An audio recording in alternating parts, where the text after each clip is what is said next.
क्या कभी जिंदगी में ऐसा महसूस हुआ है कि कुछ लोग बिना एक शब्द बोले ही किसी और को पूरी तरह से कंट्रोल कर लेते हैं? एक ऐसी सिचुएशन सोचिए जहां दो लोग सामने सामने बैठे हैं। बाहर से देखने में सब बिल्कुल नॉर्मल लग रहा है, सामने वाला बहुत मीठा बोल रहा है और उसका बर्ताव भी ठीक है, पर अंदर ही अंदर एक अजीब सी बेचैनी, एक घबराहट महसूस हो रही है। बिल्कुल।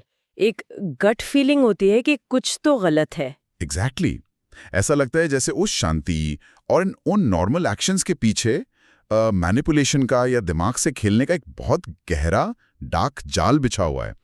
और सबसे फ्रस्ट्रेटिंग बात यह होती है कि इंसान खुद पर डाउट करने लगता है। वो सोचता है कि क्या मैं ही गलत हूं या सामने वाला सच में मेरे दिमाग के साथ खेल रहा है। ऊंची आवाज या आक्रामक बर्ताव। सही कहा। लेकिन सबसे खतरनाक कंट्रोल वो होता है जो बिल्कुल खामोशी से आता है। ये एक ऐसी अदृश्य जंजीर की तरह काम करता है जो इंसान को बांध लेती है और पता तक नहीं चलता कि वो कब इस जाल में फंस गया। और आज इस डीप डाइव में हम इसी साइलेंट साइकोलॉजी के गहरे राज खोलने वाले हैं। आज हमारे पास जो मटेरियल है उसमें कुछ बिहेवियरल साइकोलॉजी के रिसर्च पेपर्स हैं और डार्क साइकोलॉजी और मैनिपुलेशन के तरीकों पर लिखे गए कुछ बहुत ही गहरे एनालिटिकल आर्टिकल्स मौजूद हैं। राइट। इन सब को मिलाकर हमारा मकसद इस खामोशी के मनोविज्ञान को डिकोड करना है। हम देखेंगे कि कैसे कुछ लोग हमारी ही फीलिंग्स को हमारे ही खिलाफ इस्तेमाल करते हैं, और इस चर्चा के एंड तक एक ऐसी सच्चाई सामने आएगी जो मानव व्यवहार को देखने का पूरा नजरिया ही बदल देगी। तो चलिए सीधा इसमें चलते हैं। हाँ, लेट्स डाइव इन। ये समझने के लिए कि लोग खामोश रहकर आखिर कंट्रोल करते कैसे हैं, हमें सबसे पहले उस वीकनेस को समझना होगा जिसका सबसे ज्यादा फायदा उठाया जाता है। हमारे सोर्सेज एक शब्द का बहुत इस्तेमाल करते हैं, इमोशनल हंगर, यानी भावनात्मक भूख।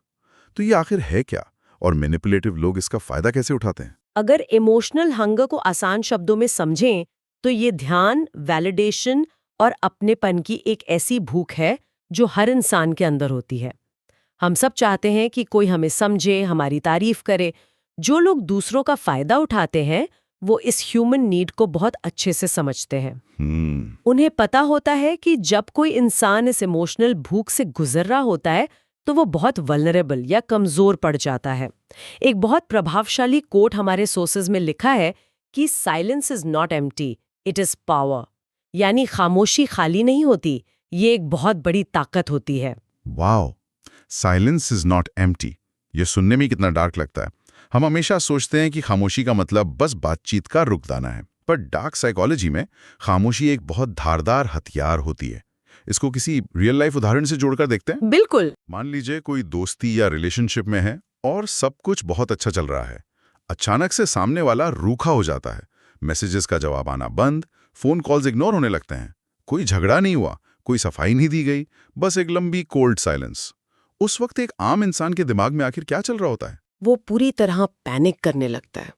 इंसान ओवरथिंक करने लगता है कि क्या मैंने कुछ गलत कह दिया, क्या मेरी किसी बात का बुरा लग गया। वो खुद को ही ब्लेम करने लगता है। एग्जैक्टली।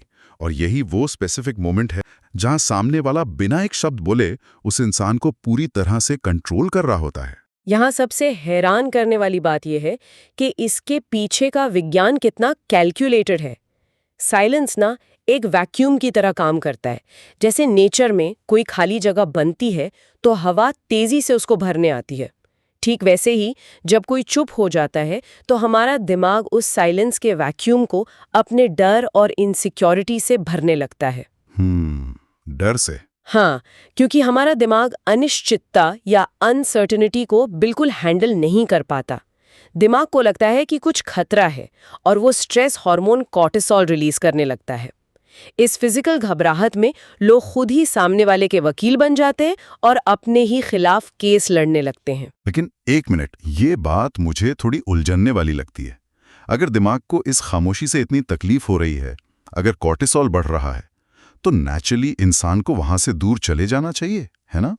हम आगे बढ़ने के बजाय और ज्यादा उस मैनिपुलेटिव इंसान के पास क्यों जाने लगते हैं? हमारी सोर्सेज यहाँ एक और साइकोलॉजिकल टर्म का जिक्र करती हैं, ट्रॉमा बॉन्डिंग। क्या ये ट्रॉमा बॉन्डिंग इस अजीब से लगाव की वजह है? हाँ, एकदम सही पॉइंट उठाया आपने। ये बिल्कुल किसी लट या एडिक्शन की तरह काम करता है। ट्रॉमा बॉन्डिंग ना एक पूरा मनोवैज्ञानिक चक्र है। शुरू में मैनिपुलेटर बहुत ज्यादा अटेंशन और प्यार दिखाता है, जिसे लव बॉम्बिंग भी कहते हैं। राइट। ये वो समय होता है जहां दिमाग में डोपामिन रिलीज होता है, जो हमें खुशी महसूस कराता है।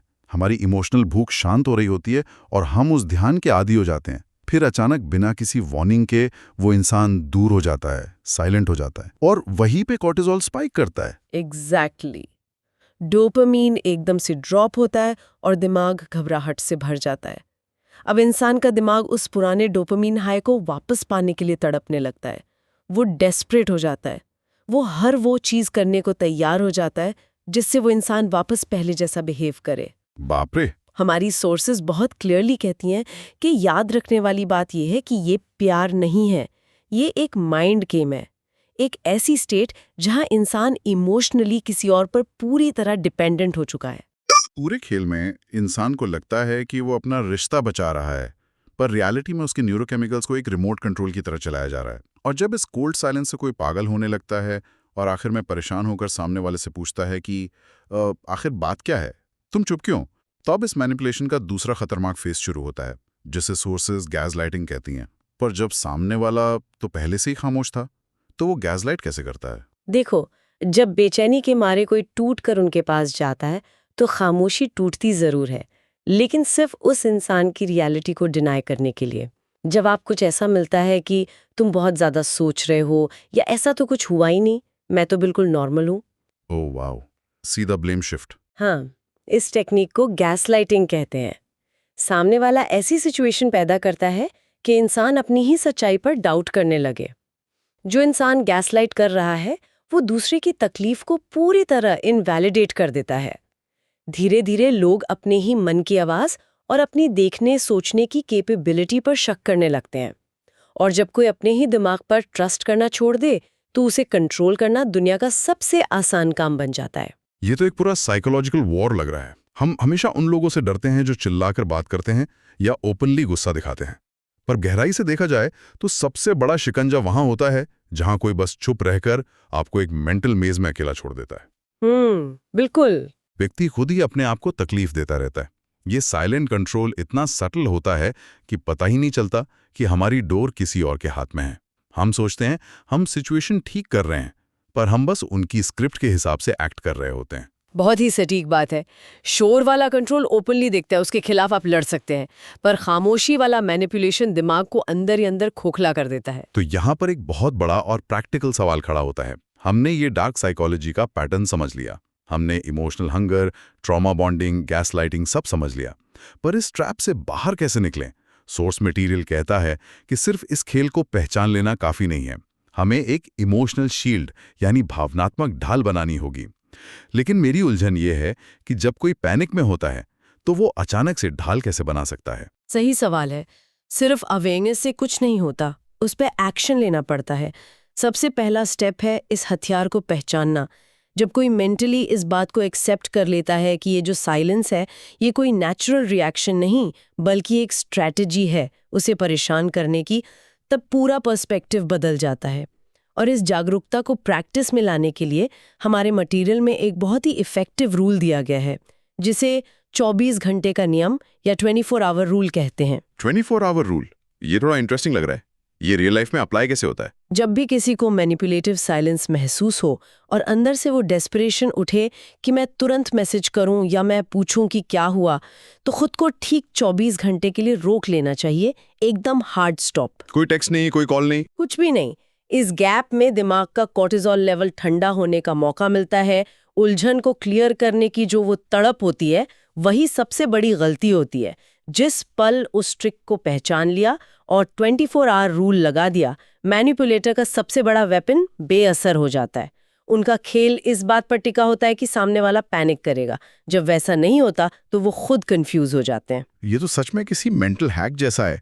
जैसे अगर कोई मैजिशियन अपना ट्रिक दिखाए और आपको उसका सीक्रेट पता चल जाए तो वो मैजिक नहीं लगता, बस एक सस्ती चालाकी लगती है। एग्जैक्टली। पर इस इमोशनल शील्ड को लॉन्ग टर्म मजबूत बनाने के लिए सोर्सेज एक और चीज पर बहुत जोर देती हैं, बाउंड्रीज, यानी सीमाएं तय करना। इसको एक एवरीडे एग्जाम्पल से समझते हैं। मान लीजिए दिन भर के काम के बाद एक इंसान मेंटली पूरी तरह एग्जॉस्ट हो चुका है और तभी कोई उससे मदद मांगता है या कोई फेवर एक्सपेक्ट करता है।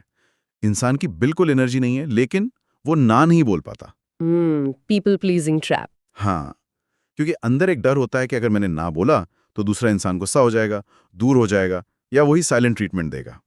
उस एक मोमेंट में ऐसा लगता है कि हम अच्छे इंसान बन रहे हैं। पर सोर्सेज यहाँ एक डीप साइकोलॉजिकल शिफ्ट की बात करती हैं। असल में उस मोमेंट में उस व्यक्ति ने अपनी पूरी एनर्जी और अपनी सेल्फ रिस्पेक्ट गंवा दी है। और उससे भी ज्यादा डैमेजिंग बात यह है कि उसने बिना बोले ही सामने वाले को एक ग्रीन सिग्नल दे दिया। ये सिग्नल कि मेरी बाउंड्रीज लचीली हैं, मुझे आसानी से पुश किया जा सकता है।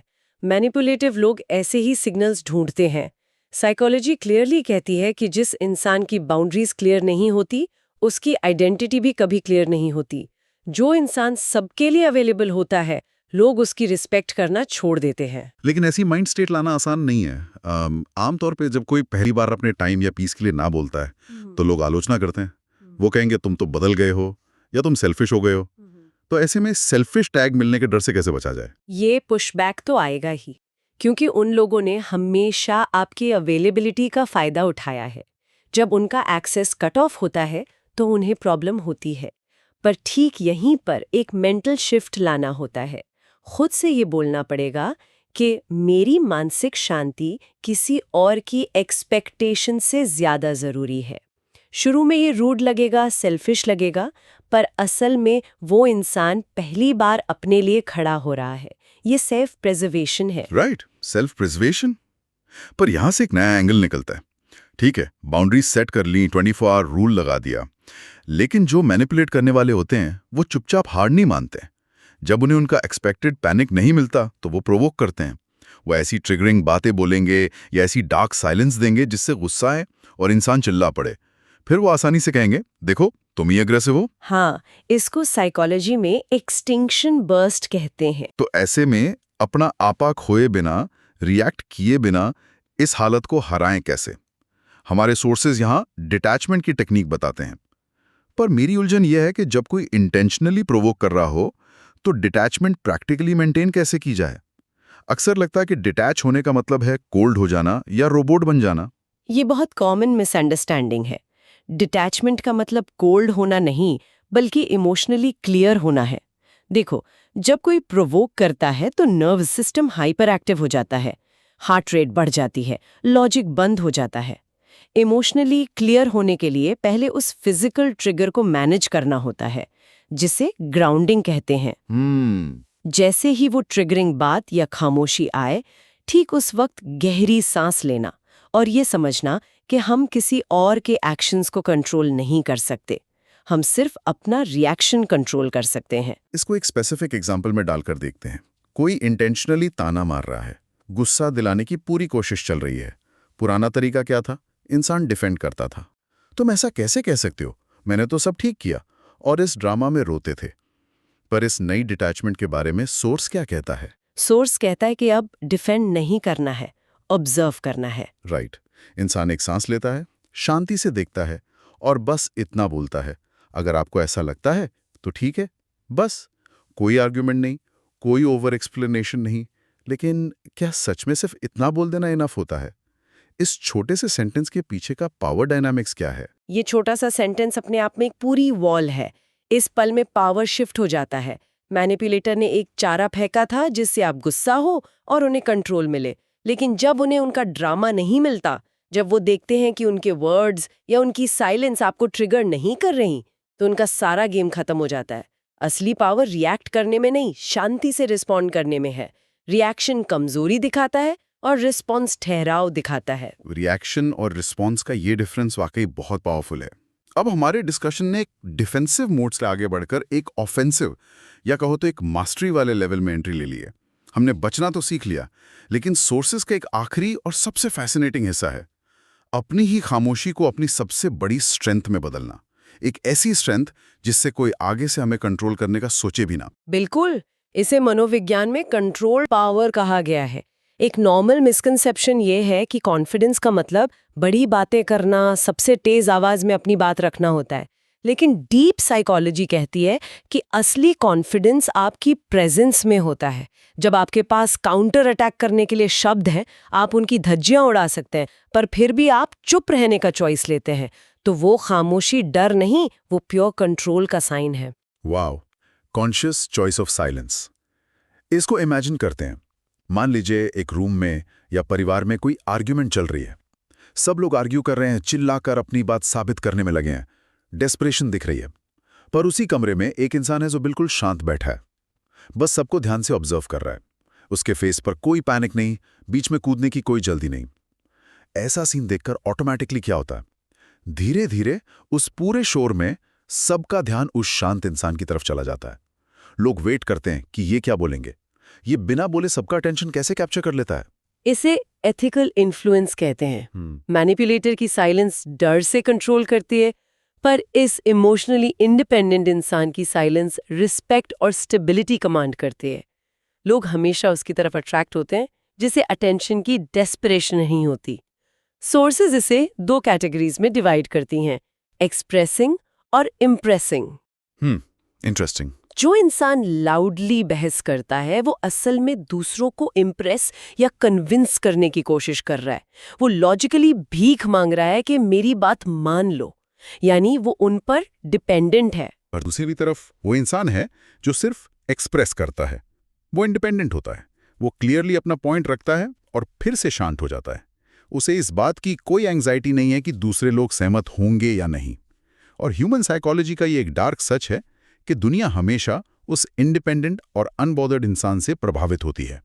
और ये सीखना इतना ज़रूरी इसलिए है क्योंकि ये जो दूसरों को इम्प्रेस करने की डेस्परेशन थी ना, यही तो वो इमोशनल हंगर थी जिसका फायदा मैनिपुलेटिव लोग उठा रहे थे। बिलीफुल।